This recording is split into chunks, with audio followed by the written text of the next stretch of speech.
అందరికీ నమస్కారం. సరైన నిర్ణయం విజయం తీసుకువస్తుంది.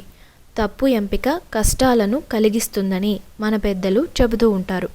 అలాంటివి కథల ద్వారా జీవితానికి ఒక దిశ నిర్దేశం చేయాలని ఒక సంకల్పంతో డాక్టర్ గీతా చల్లా మానసిక నిపుణురాలు రాసిన ప్రేరణ 100 కథల పుస్తకం నుండి ఈరోజు మనం 69వ కథని చెప్పుకుందాం.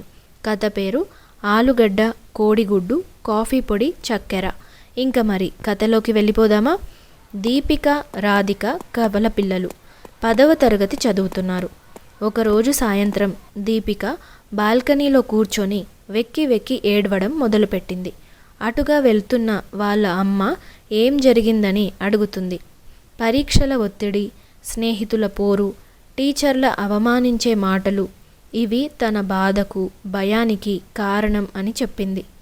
దీపిక చెల్లెలు రాధిక పొద్దున్నే 4 గంటలకి లేచి చక్కగా చదవడం మొదలుపెట్టింది. ఇంటికి ఎవరు వచ్చినా పట్టించుకోకుండా బాగా పట్టుదలగా చదవసాగింది. తినడానికి కూడా సమయం వృధా చేయకూడదు అన్నట్టు చదువుతుంది.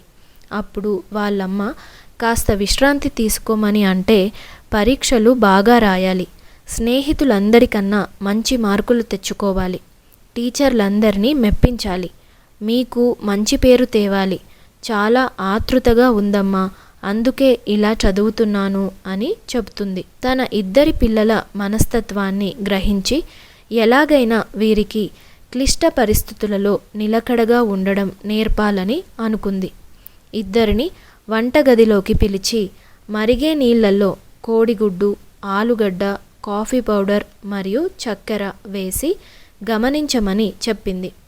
కోడిగుడ్డు పరిస్థితులను ఎదుర్కొనే స్వభావం, ఆలుగడ్డ సమస్యను చూసి కుంగిపోయే స్వభావం, కాఫీ పొడి సమస్యను జీవితంలో భాగం చేసుకోవడం, సమస్యతో జీవించడం, చక్కెర సమస్యలు, కష్టాలు, కన్నీళ్లు తమలోనే దాచుకునే స్వభావం.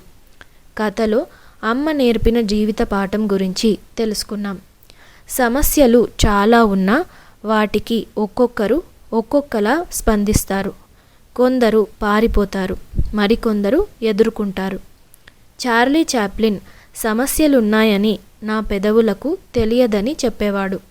ఎప్పుడూ నవ్వుతూనే ఉండేవాడు. ఈరోజు నుండి సమస్యలున్నా నవ్వుతూ ఉండడం అలవాటు చేసుకోండి. నేను బలవంతుణ్ణి అనుకుంటే సమస్య చిన్నదవుతుంది, నేను బలహీనుణ్ణి అనుకుంటే సమస్య పెద్దదవుతుంది. ప్రతిరోజు రాత్రి 10 నిమిషాలు వర్రీ పీరియడ్గా నిర్ణయించుకోండి. ఆ సమయంలో మాత్రమే రోజు మొత్తంలో జరిగిన విషయాల గురించి చింతించండి.